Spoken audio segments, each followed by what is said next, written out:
High, sorry late post.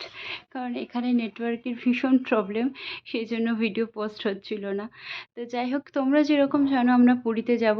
তো এখানে আমরা 9:30টার সময় আমি আর জয় হাওড়া প্ল্যাটফর্মে চলে এসেছিলাম। তখনও দিদিভাইরা আসেনি, কারণ ওদের ট্রেনটা একটু লেট করছিল। তো জয় আমাকে এখানে দাঁড় করিয়ে রেখে ইনকোয়ারি অফিসে গিয়ে জিজ্ঞাসা করতে গিয়েছিল যে আমাদের ট্রেনটা কত নম্বর প্ল্যাটফর্মে দেবে, কারণ টাইম হয়ে গিয়েছিল কিন্তু ট্রেনের প্ল্যাটফর্ম নম্বর দেখাচ্ছিল না। তখনও হাওড়া প্ল্যাটফর্মে দেখো কীরকম ভিড়, এত পরিমাণে ভিড় আমি প্রথম দেখলাম। তো এখানে আমরা সেলফি তুলে নিচ্ছিলাম, আর তারপর দিদিভাইরা চলে আসলো, ওদের সাথে একটা সেলফি তুলে নিলাম। তারপর আমরা প্ল্যাটফর্ম নাম্বার জেনে প্ল্যাটফর্মে চলে গেলাম। এখানে আমরা ট্রেনের জন্য ওয়েট করছিলাম। তারপর ট্রেন চলে আসলো, ট্রেনে উঠে যে যার সিটে বসে পড়লাম।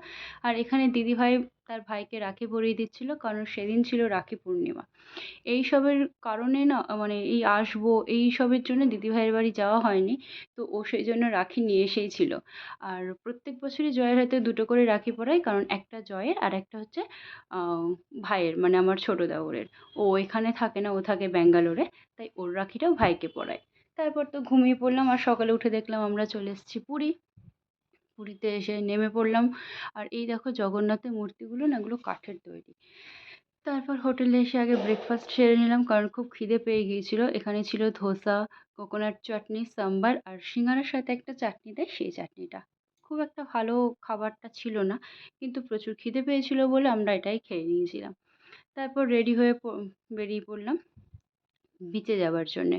এখানে আমি সুইমস্যুট পরে নিয়েছি। তারপর বিচে এসে দেখছি এত লোক আর এত ভিড়, কত সুন্দর লাগছিল দেখতে বিচটা, মানে বলে বোঝাতে পারবো না।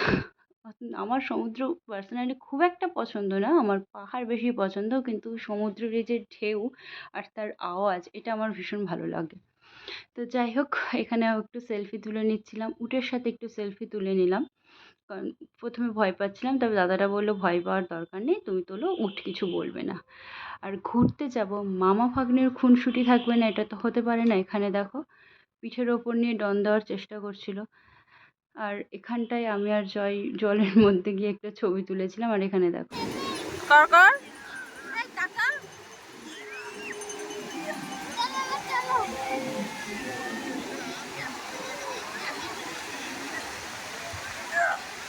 ডন দেওয়ার চেষ্টা করছিল। আর এখানে ইনি শিব ঠাকুরের মূর্তি আঁকছিলেন বালি দিয়ে।